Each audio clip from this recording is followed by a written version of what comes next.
Okay, so you've got your big chance to get back in the top 6 if you beat Dundee.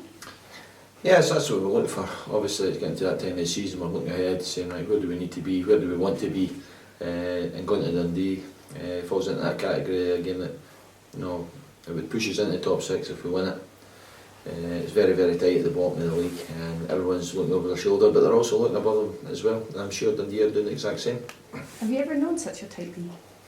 No, not in a long, long time, you know. I think it's great excitement for the public, for the teams and for the players, you know. It's a wee bit nerve-wracking, but like I say, we're looking above more than they are looking below. What's your thoughts on the sort of run of games you've got? It's a really tight schedule you're playing weekend. As an ex-player, it's fantastic.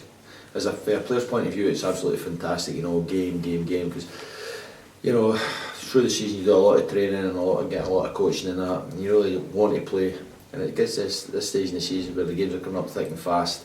As a player, like I say, you know, it's fantastic. As a coach, you know, sometimes you want to go and work on the training field, and you don't get the chance to do that at this time of the year. But you just need to get it come. Everyone's in the same boat. Everyone's in the same boat, so nobody's getting an advantage here or there. So it's just a matter of let's get on with it. The one good thing is, when you're in form, there was a negative result against Celtic, but a really good performance, and it seems your performance level's on a gradual increase. Well, I think over the last 2 or 3 months, we've got boys back from injury, which has been well documented before. And the performances have been good, the confidence is good. The one thing you know about our lads, you know what you've got to get on a Saturday. You know what you're going to get. We can sit back, we know the effort and the commitment we're going to get. And sometimes we play well and sometimes we don't play as well as we'd like. But we know the levels, the energy has always got to be there. Players also play to drive a club up the table, but should they also be considering their own futures as well? I think everybody considers their futures, you know. When a manager wins or loses a match, they sit and think, what did I do right, what did I do wrong? And everybody reflects on their own performances. At this time of the season, every year, every club, there'll be players out of contract, there'll be players in contract, there'll be players looking to move, even though they're in contract. Performances guide everything. And like I say, we're very lucky here that we've got a fantastic group of players who work for one another. We have a fantastic manager that coaches them brilliantly. And I'm sure a lot of those lads would love to stay here. But performances at the end of the day judge everybody, players, coaches, managers. Do you think you'll only be safe if you can be in that top 6? Do you think I'll only be safe? Do you think you'll only be safe from the dropping down the league if you can? We'll only be safe when we gather enough points to be safe.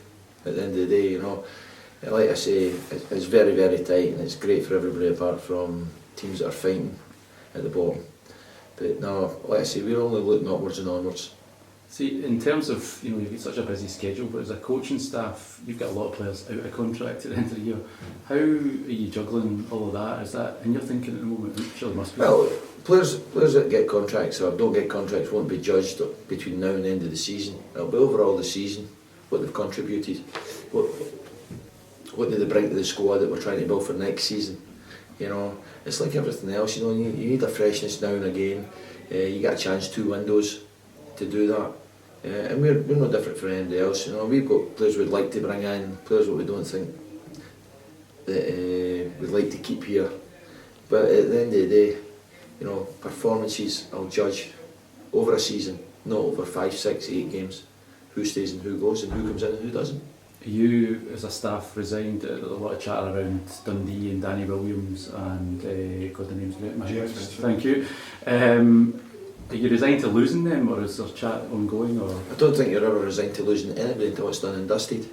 It's the player's prerogative to go and speak to other clubs if they're out of contract. You know, that's the law, that's the rules. That's the rule. Same as we can go and speak to a player at another club. So even though the players might be leaving here, we might be speaking to players at other clubs. And it's just not been documented. That's just the way it is. And, we'll document them. They're a wee guy playing with Barcelona, we're trying to but no, I think it works both ways. You know, so some will go, some will stay, some will come in. It's just football. But from a club the size of Thistle, do you see January as being an irrelevance? It's more a threat to your club, whereas most of your business is done in summer. Definitely. I think if you talk to most of the top managers, and let's go to the English Premiership for example, very little gets done now in January. really, to what it used to do. And they all say that it's the most difficult time to bring players in. You know, summer is the time that most clubs, especially at our level, do all their work, and we're no different. Dundee, you've got some form at the moment. You've also got a bit of form. Is momentum really important at this time of the season?